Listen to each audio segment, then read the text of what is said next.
We're at the gazebo at 2016 Commodore Drive, and I'm going to take video of condition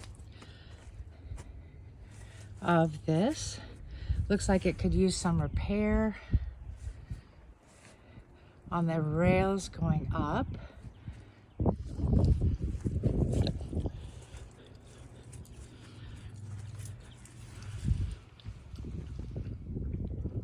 And there is a crawl space underneath, and looks to be, I don't know if those are 2x4s or some kind of post, maybe, I don't know measurement. So here we go.